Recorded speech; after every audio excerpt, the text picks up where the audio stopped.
Hi, and welcome to another edition of Friends Talk Money. Now, I'm going to tell you this show is going to blow your mind on both a personal finance level and as a way for you to learn something about artificial intelligence and how it is immediately going to impact your life. So you notice our guest today has joined us is the CEO of a company called Waterlily. Her name is Lily Vittayarukskul, and she is in her late 20s. So you're about to see something that none of us who are in our audience have ever seen, which is a demonstration of how artificial intelligence can impact you in the realm of long-term care insurance. So we've done some podcasts about long-term care insurance before. You know, this is something Medicare doesn't cover. We're talking about custodial care if you've had a stroke or you were incapacitated or had dementia. Medicare doesn't cover that. So for many years, I've said, you ought to buy long-term care insurance. In fact, let me stop right here. Richard, do you have long-term care insurance? Yes, I do. Well, okay, we practice what we preach. Pam, have you thought about it yet? No, I thought about it and I don't want to get it. And the reason is because I don't feel with my family history and I don't feel it's worth the risk of insuring against something that I know it could happen, but that's what we're going to be talking about. Well, Lily, I promise you, we did not set this up. I had no idea what Pam's answer would be. But there are a couple reasons people don't buy long-term care insurance. First of all, they just guess. They think, well, can't happen to me. Second of all, they don't realize how expensive long-term care insurance is, or they figure I've got enough money. They don't realize Or they think Medicare covers it. They think Medicare covers it. They don't realize if you wind up paying $10,000 a month for round-the-clock care at home, that's money you could have left to your spouse or your grandchildren. What's your spouse going to do? Or maybe to a worthy cause. So there's a whole lot of uncertainty. And when I first met Lily and heard about what she had developed called Waterlily, it is designed exactly, I'm going to tee this up, Lily, and let you explain, to help people decide, hey, what are the odds that you might need it? What is the risk versus the cost? And with that, Lily of Waterlily, take it away. What have you done here? Amazing. Well, thank you for having me on this show. It's a pleasure to meet everyone here. Essentially, with Waterlily, what we do is we built AI that predicts for any individual over the age of 40 what their unique long-term care trajectory is going to look like based on the over 500 million data points of families that we've been following for a couple of decades and learning whether or not they actually go through a long-term care event. So the way the system works is with a simple 3-minute intake form where we ask some questions about you. We look at the lookalike families, and then we could predict what is your likelihood of needing care, what age would it occur at, the snapshot of how long it would be if you were to have that event, and that progression of care needs and how family members step in. So from here, we allow you to understand what a reactive version of yourself would do in this case. And do you want to change that trajectory in any way? Do you want to change where you live? Do you want to change how your family members step in? And all that has an associated cost with it. So we get really precise about what that future cost is going to be based on your predictions and based on your preferences. And from there, we help you navigate how do I solve for that future cost as efficiently as possible. Everybody's speechless. I'm speechless. What do you have to do? Spend an hour and a half figuring out everything, all my finances, what my income, what my social security might be, how many kids I have. I mean, what data do you get? You said it was a short questionnaire. What do you need to know? Well, what we need to know for the questionnaire is socio-demographic information such as your household structure. Are you married? Do you have children? What's your gender? Where do you live? And where do you plan to live in retirement? Because we grab that local cost of that care resource. We also ask some financial questions and some health questions, both mental health as well as your physical health and family history. So we do have a short version that's about 3 minutes. And if you want to spend another 2 to 3 more minutes, we do have a longer form that adds 15% higher accuracy to your predictions. And then what do we see? We do this questionnaire. Say you're in your 50s. A lot of our listeners are. You're in your 50s. You've heard about it. It's a good thing now that you can have life insurance combined with it so you don't use it or lose it kind of a thing. But still, it's a costly purchase. Like you're like Pam. Mhm. What, if Pam filled this out, what kinds of things could you tell Pam from this questionnaire? So I'll kind of dive into the heart of what you just mentioned, which is a lot of folks look at the different vehicles to cover long-term care costs, different types of long-term care insurance, and they say, that's way too expensive. I think I'm going to just take the chance that and hope that it doesn't happen. But the way we analyze this scenario is we look at most likely what the cost is going to look like and what does that cost from a self-funding perspective. So what are your assumptions if you were to go through this event that you would where you would pay out of? Is it going to be a reverse mortgage? Is it going to be from an IRA? And we ask about your assumptions. How much money would you earmark? And then how would that grow over time? What is the tax rate? Is there any additional Social Security or passive income in retirement that you would use towards this event? And we tell you how efficient is that strategy? How much total money you're putting in to try to cover your long-term care costs? And naturally, especially folks in their 50s or in their 60s, then say, I heard there's this thing called insurance because it looks like I'd be spending $500,000 out of pocket to pay for my care, even if I plan today, self-funding wise. Could I pay less than $500,000 if I were to consider insurance products instead? To your point, Terry, that could also be not use it or lose it. So then if you were to pass prematurely or later on, could we then use those funds to pass it off to my children or to my spouse that may also need care in the future? And you can just wait a second, and then I'll let you guys ask all your questions because I hope everybody's head is spinning like mine. You can take all this data, and you said you have what 500,000 data points. Where that's AI. That's like the big information from AI. Where did you get all that?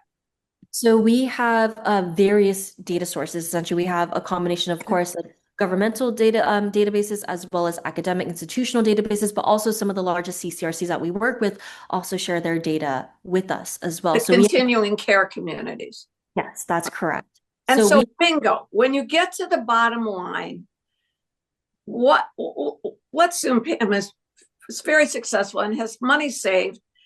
What could you say to her? Pam, you don't need long-term care insurance, or you're young enough and the cost is going to go up and it's going to cost you 750,000 if you're based on what we look at your family history, you might only need 3 years. It doesn't look like you're going to have dementia. Nobody ever did in your family.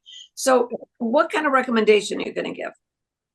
So, for what it's worth, we don't offer any recommendations on the system directly. If anything, we try to give you the data in a form of a logic that is so understandable that you probably it just illuminates, oh, I do have a preference here. I do want to age at the home. It costs this much. Or I do want to consider self-funding for this event. It costs this much. Or I want to consider insurance with its caveats. It would cost this much. So then from there, you can decide, I want to pay more. I want to pay less because there's an associated preference that I get to meet or risk tolerance that I get to meet with that. And so we just try to make it as clear as possible what the numbers most likely look like. And then you get to choose, that I'll be a little bit more concrete, which is for an individual who's, let's just say 55 years old. Let's say Jane is 55 years old. She fills out the intake form. We break down cost as a snapshot in three pieces. The first one is if Jane at 55 years old were to need care today, we show you the local cost of care in today's dollars, which might be around $250,000 is like pretty average for what we see. But because she doesn't need care today, she needs care at age 83 is what we predict. So we have to include healthcare inflation with that. That will be your biggest driver of incredibly high costs because we use CMS's actuarial tables where they predict, and they have a lot of data on how healthcare is going to inflate. They predict at 5.4% up into 2031. And so we then need a compound that $250,000, 5.4% every single year leading up into the end date of her care because it's going to keep inflating even if she is in the thick of needing care. Right. The third piece, though, I'll share in costs is we predict how your family members would step in by default and how that subsidizes costs. And so we take that cost today, the inflated cost, and we minus the cost of family members stepping in for your care and instead of a professional. And we give you that as a snapshot of cost for a 55-year-old. We naturally see this cost being around around $1.2 million, even $1.5 million in future dollars that they'll need to have at, for Jane in this case, at age 83. Now, then financially, she could say, well, I could self-fund for this event. Everyone says I could self-fund for this event. Great. Let's understand your assumptions about how you're going to self-fund, what money you're pulling out from, for what account, how's that going to grow over time, and how far did that get you? And so a lot of consumers end up being surprised when they say, yeah, I'll put aside $200,000 in my brokerage account. I think that's growing at 5% year over year. And then I also have $2,500 in Social Security that I would use towards this event if it were to happen. And then they get surprised when they realize, okay, your total investment in order to solve for $1.2 million in the future is $500,000 of your own money. And by the way, that only takes you about 67% of the way there. Okay. Let me just jump in with a question. Richard's going to have questions. I have so many questions. I don't even know what to do. But I want to try to land this in a place that makes sense to me from your perspective, and what you're really helping me do as a consumer the most is try to figure out what are the drivers, that go into the score, and then I can kind of get a sense of what's in my control today, like what fitness, geography, family, like you said. All of that stuff is like going to help me determine how can I mitigate the costs. I want to make the best decision. It's very financial. This is a very financial conversation. This isn't so much about, the quality of care and stuff. We're just focused on how we're going to pay for this. But I do have one critical question before that, I have more, but before I give it to everybody else. I need to understand, are you looking specifically at Medicare claims, demographics, health outcomes? I mean, how are you calculating this personalized probability score? Because I want to know, if I'm going to base my finances on this, how accurate is this really? So we operate the cost from first principles, essentially. So we don't look at, on average, the average claim of an individual for long-term care from the life insurance industry might be, $130,000. And we have a lot of that. We don't do that. What we do instead is we gather data specifically on what that specific long-term care trajectory is going to look like in terms of the ADLs that you're going to need help with: bathing, dressing, eating, toileting, incontinence, etc. And so we actually predict we predict your progression, and we coined the term phases, 3 phases of a long-term care trajectory. And we break that up into early care, moderate care, and full care. In early care, we predict how that you'll need help with 1 to 2 ADLs at what age and for how long. And so if you were to need care at the home, for example, we predict how much would professionals step in at the home, how many hours, because then we can lay that up with your local cost of professional caregivers coming to your home there. That's how we get really precise about costs. Of course, we add in inflation. But if you're going to age at the home, then we also do a second set of predictions, which is, well, many of those hours could also be taken on by family members. And so we actually predict how much your family members would step in by default. That subsidizes cost. And so if you wanted a more affordable event, then that might mean, one is like you find an incredibly high leverage financial vehicle to solve for this future cost. And or two, your family members step in more because you're like, I don't know how to solve for 1.2 million. There's just no way. I even did the financing plan for it. I still don't have enough money, or I'm worried I don't have enough. That's where you could put more hours onto your spouse. You could put more hours onto other family members or children. And if you do that, we remove hours from the professional hours, put that to family members. And so then you're paying for less professional hours. That reduces cost. Now, that's for early care. And then there's moderate care and full care, which is 3 to 4 ADLs for how long, 5 to 6 ADLs for how long. And you could choose to age at the home under that mechanism, or you could decide, I want to go into facility care. I want to go into a retirement community instead. Then we look at your duration of time you're going to be there and that monthly cost. So we multiply that. So it's all incredibly transparent how we come up with costs, but it's all based on foundationally, what are your predicted care needs going to look like? And what is that progression and growth of care needs going to look like? By the way, ADLs, activities of daily living, that business of dressing yourself, toileting, bathing, and so forth, ADLs, usually if you have long-term care insurance, it'll kick in after you cannot do 2 or 3 basic activities on your own. And the other thing is, Pam, I guess, I'm just looking at your face. Those of you who are listening to us on the podcast, we also video it. And you can find the link at friendstalkmoney.org. And we're all sitting here kind of with our jaws dropped. Pam, what this is the artificial intelligence part. This is why you and I can't sit here and think, well, if we fill out this form on paper and answer 20 questions, how does this woman extrapolate to knowing when it's likely that the onset will be and how many hours and how much at home? And of course, she's going to ask you, are you married? Well, it's likely then, and if your spouse is younger, maybe, then you'll get more care. Do you have any children? Does your daughter live nearby? Will she do that? But I think for our generation now, the younger and maybe perhaps of the baby boomers, we can't count so much on our children, are moving in with our kids that nobody wants to. So, Richard, you sat there Yeah. patiently. Well, I've got a bunch of questions too. There are two that come to mind I'll start with, and if there's time, I might come back with some more. The first is the cost of long-term care for many people these days is just not affordable. It's often $5,000, $6,000 a year for every year, sometimes more, sometimes less. But I would also say that the insurance companies have been raising the costs quite a bit, even for people who have the policies. So I'm wondering if you can talk about how AI factors in what the cost of that insurance is going to be in the future and Yeah. what the coverage is going to be in the future, because it seems like nobody can really know that, but you can probably make some guesses, right? So I love that you asked that question because when I personally started to take on clients of myself, like separate from Waterlily, where I essentially got licensed and it's under an LLC that holds all my licenses so that I could talk to consumers, about half of the individuals I reach out to were navigating a rate action, meaning they have an existing policy, but the premiums were going to increase. It was going to double or it was going to increase by 50% next year. And they're trying to figure out, do I keep my coverage where it is, or do I want to keep my where that means increasing my premiums and I pay more money, or all I could afford is my premiums where they're at, but it means a lower coverage as a result. You have to choose those things. And so on our system, what you could do is you could actually upload that letter and we actually read through every single line of text to understand the dynamics of how the policy works today and the offers you were given. So it would kind of look at three line items in Waterlily, which is the first one is, with that increased premium to maintain coverage, how far does that get you in terms of solving for your future long-term care costs? The second option, what if you kept what your premiums the same but lower coverage?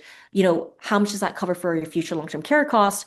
And the third piece is, well, what if I want lower premiums? I realize I really can't afford this, and that's even further lower coverage. And so we line up each line item, we line it up to your predicted care scenario and that care plan that you built out. And we tell you then what is the ROI essentially of that strategy. So there is sort of what is considered in the insurance industry called suitability, which is a large part of it's financially. Can you financially afford to pay for the coverage in any way? The best I could do is then show you, okay, based on those three options, how much would each one kind of cover towards your future long-term care costs, and also how efficient is that strategy for the money in and money out sort of analysis, essentially. Like money in, what are you getting out in terms of how the policy would get activated for that scenario? The other thing is if you're worried about, well, I'm buying a policy today and I'm worried about future, rate premium increases. Mhm. In that case, you could actually model in that policy, and then we have a field where you put in your assumption. I want to protect against, like, historically I saw that, on average it increased 3% year over year. Maybe there's a huge bump because they didn't do it for a while and they did a huge bump there. So I think the premium is going to increase 2 to 3%. Is this still good financial decision to make? We model that. We model, okay, this is where premiums, but if it were to increase, then that increases the amount of money you're putting in and then we lay out how much would this policy activate? How much of your future long-term care costs would it pay out for that policy, if that makes But sense? but do you make an assumption in your model of what percentage increase the long-term care policies will be going up every year between now and 20, 30 years? That you mentioned that you've got an assumption for what healthcare costs are going up. Do you have that for long-term care costs, long-term care insurance costs? The answer is no. And the reason why is because each carrier has different premium increase schedules, for example, and that's for older product and they're So you have to launching. wait until you're at that point where you've received some sort of notification that your premium's going up. And that then at that point, your AI is going to be able to optimize and compare.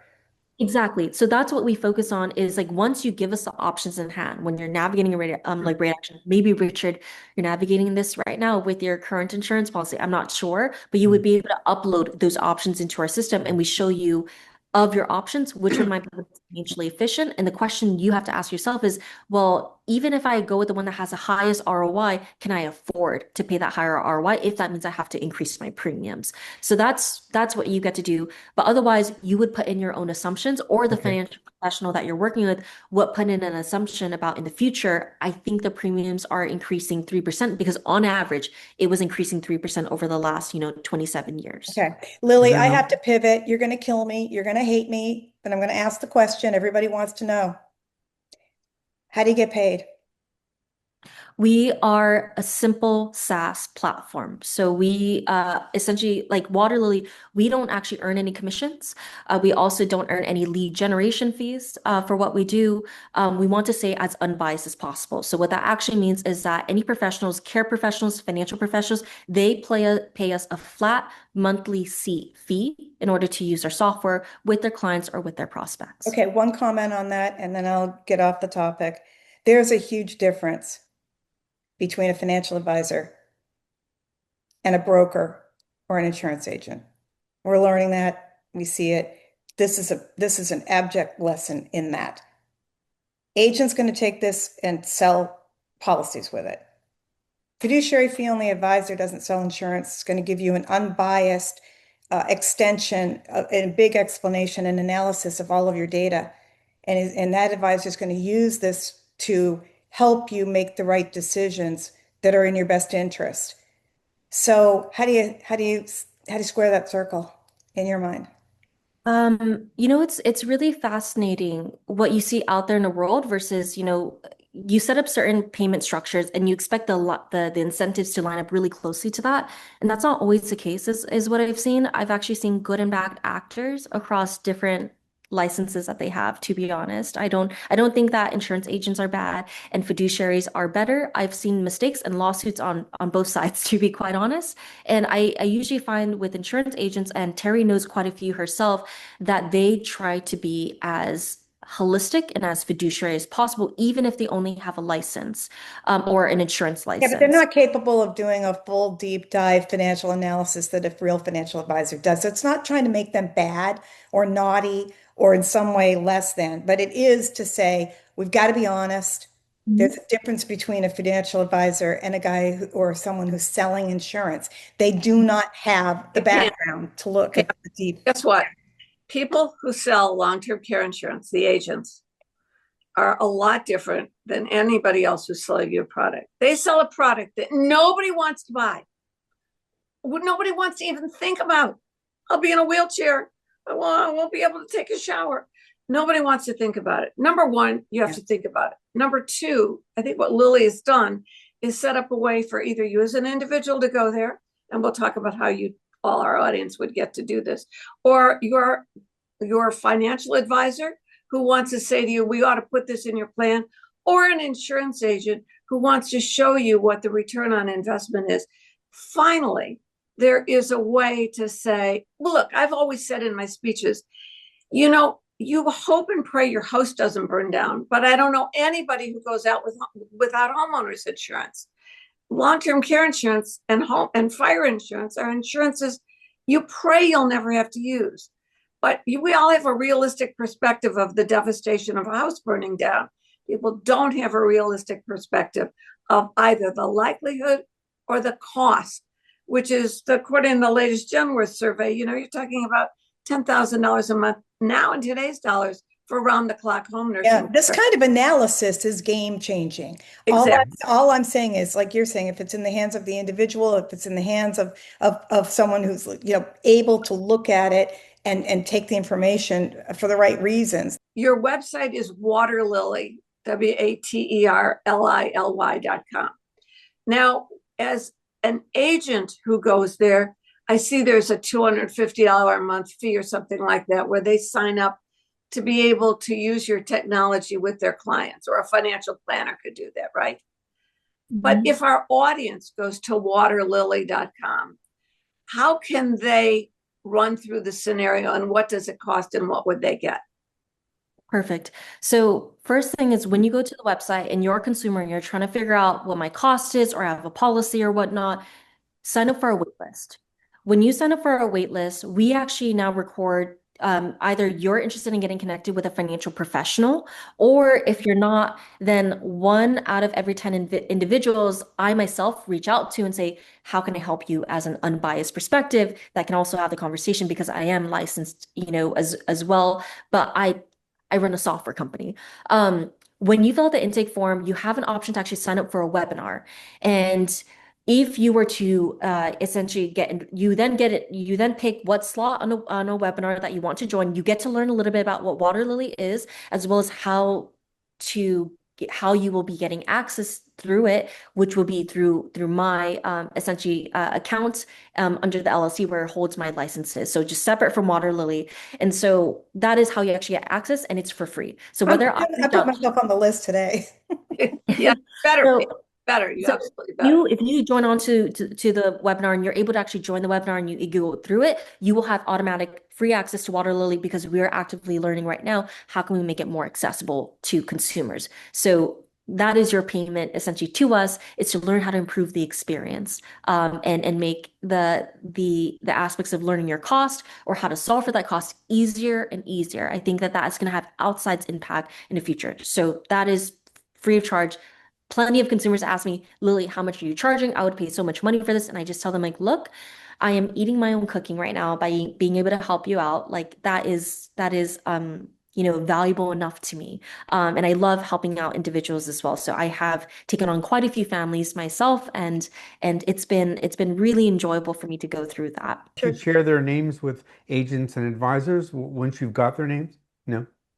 And the reason why is because there's plenty of individuals that end up asking me, one is like, Lily, I want to solve for this with self-funding. Great. Again, we have unbiased tools where we're going to navigate self-funding for you. I think, Pam, now that you're on the wait list, like more than happy to get you off it and walk through what I your plan can't wait. is. You don't have to buy insurance, and we're not trying to force you to buy insurance. But what we are trying to do is we're going to understand your assumptions, and are your assumptions enough to solve I for this? love it. I love stress testing my own assumptions. Please. I- And I know we're going to be wrapping up here in a second, but I got to sneak in one little question. Were you really an intern at NASA? The answer is yes. I was actually more of a fast track trajectory from 12 to 16, like with NASA, because I ended up winning a national competition. They flew me out to the Kennedy Space Center, and then from there they tried to put you on a fast track of becoming, an engineer. And so that was part of it, officially becoming an intern at 16. But honestly, there's people who work full time as well around that age, and I had my own, going through that long-term care event, I had to really pivot my ambitions into the healthcare industry, the long-term care industry, and I think, all the better for it, for what it's worth. So, but I do take all those technical skill sets and apply it to this company and trying to create this innovation so that it's not about making it look like rocket science, even though I will say building out those, It is. although I will say It actually is. long-term care is so hard. Everyone that is overwhelmed with it, it makes so much sense why you're overwhelmed with the different options and how high the cost is going to be, and you don't want to pay for that cost. It's just one of the most psychologically complex spaces I've ever been in. It's one of the most technically difficult problems for me to Why do you solve. think I avoid it like the plague? Algorithms. It's just an invisible topic. Like no one has, I think, the language to know how to talk about this effectively. And anyone that tries to bring it up, you're overwhelming the person sitting in front of you because you don't know how to talk about it in a simplified way. So that's the whole point of the software. But I will say it's one of the hardest technical problems I've ever had to solve from an algorithm perspective. It was quite And you're difficult. not quite 30. So Tam, Here, can I man. ask my question now? Yeah, Richard, Thank please. you. Yeah, So, Lily, I would love to hear you talk a little bit about what you think the potential uses might be for AI for other areas of financial planning for people. So, for example, do you see it being helpful for Medicare planning, or where else do you think we might see AI being used, or is it being used already? Oh my goodness. So there's two types of AI. The first one, the two that are really popular that we also use in our system is predictive AI, and then there's large language models, which everyone is talking about today. So one is we're going to create even more and more advanced predictive AI, where if we have a lot of historical data on how something has happened, whether it's a long-term care event, whether it's a death, whether it is, how your wealth has accrued over time, you can take that data and build predictive algorithms and say, based on lookalike families, this is the trajectory you expect, but just use it for a different space, whether it's financial planning, whether it is life insurance, whether it's disability or Medicare, and whatnot. But that has its own caveats because what we look like in the future is not always a reflection of what happened in the past. And so that's where you actually want to include, assumptions about, what the future would look like. And that's where I think large language models are particularly fascinating. Not only are they good at taking unstructured data or documents and helping and analyzing it and saying to you in layman terms what this actually means with appropriate engineering, but also too is large language models are just changing every single industry today. It's changing the healthcare industry. It's changing the financial space, so much so that it changes our trajectory around longevity. It changes our trajectory around, the wealth that we're able to accrue. And as a result, when we consider insurance, for example, I think it's going to affect how we underwrite new products because people are going to live longer, not necessarily healthier. And that might mean But we will including property insurance too, as Terry pointed out. Yeah. property insurance. So I would say there is today no limit to existing infrastructure that predictive AI and large language models could drastically improve, Are whether they, it's are helping they, out family members with long-term care, understanding that cost, how do you solve for it as efficiently as possible? That is only possible with this sort of technology. And I think it's going to be the same across others and hopefully increasing accessibility and affordability of products and services that you have access to today. But AI can't predict what Congress and the president are going to do to change Medicare or Social Security or maybe even long-term care insurance. So I feel like AI has a lot of potential with the information it has to date, but it doesn't know what's going to happen. Medicare planning today is maybe very different than what it is 3 months from now once we see what Congress does with the current legislation, let alone 10 years from now. Imagine if I was building out a Medicare company, for example, and I was worried about these things, or I really wanted to nail how can I make Medicare and finding the right plan really affordable. Well, what I would do there is I would look at, of course, there's accessible marketplace of those plans, but also too is we're trying to figure out you're 50 right now, and you're worried about like what Medicare is going to look like, how do I find enough money for the premiums, et cetera. So I would look into the historical data, but then two is I would build out different scenarios. I would say, what if, Medicare Advantage got rid of, Yeah, you have to do a base case, a mid case, and a Yes, high, right? exactly. Okay. That is Mhm. exactly correct. Where I would have to use my creativity as a human being to Mhm. understand what are the different levers that we're working Right. with. And then I would direct that AI and I would direct our technology stack to solve for those different use cases. But it is based on user design. It is Got based it. on my creativity or that inventor's creativity about the Got space. it. And are we good at being empathetic and reflective of what, the industry needs today and in the future? But my question to you, Lily, while we've got you, is are you at all afraid of the potential impact of AI? And do you have any warnings for us? We're probably going to see just the beginning of it. Our children will see the most of it. Uh, I am I am both a pessimist and an optimist in this case. Um, I think I'll start off with the pessimist. I think a lot of the fears that folks have around like, oh, AI is going to replace my job in some way. I I think it would be ignorant of me and not fair of me to disagree with that. It is true. Mhm. I am very optimistic though as well because we have in our hands we're going to have the intelligence of a Nobel like prize winner in our pocket in just 2 to 4 years out from now, truly.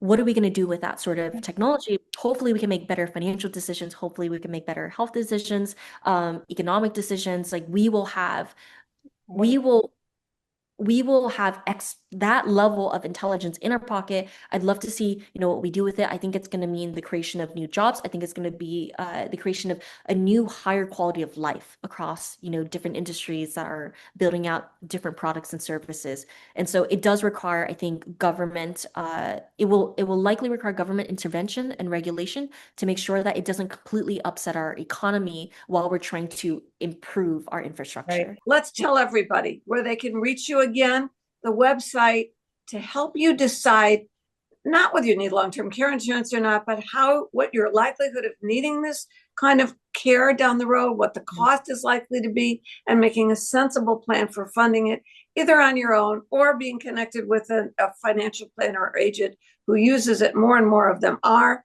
They pay $250 a month. Lily's gathering this anonymous data for her large language model. And the website is Waterlily, WATERLILY.com. Lily, thank you for opening our eyes. We will post a link to my recent column. We'll post a link to waterlily.com at our site, friendstalkmoney.org. And we thank you all for listening today. We hope we've changed your life a little bit. Thanks a lot. Congrats, Lily. Bye-bye. Thank you. Friends Talk Money is funded in part by a grant from the Investor Protection Trust. The IPT is a nonprofit organization devoted to investor education. Since 1993, the IPT has worked with the states to provide the independent, objective investor education needed by all Americans to make informed investment decisions.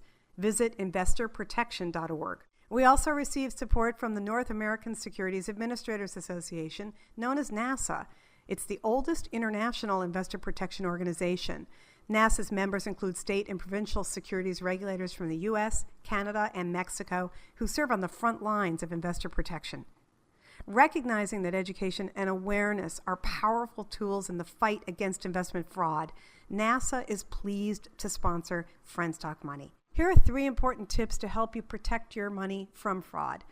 With investing, there are always risks, so be cautious of anybody telling you that a certain investment is guaranteed. You should also proceed with caution if somebody is promising very large investment returns. This is a common red flag for investment fraud. Last and most importantly, be sure you're working with a licensed or registered financial professional. You can check your advisor and make sure they're licensed by visiting brokercheck.finra.org. NASA is your partner in keeping you safe and helping you avoid investment frauds. Visit nasa.org and click on the Investor Education tab to learn more.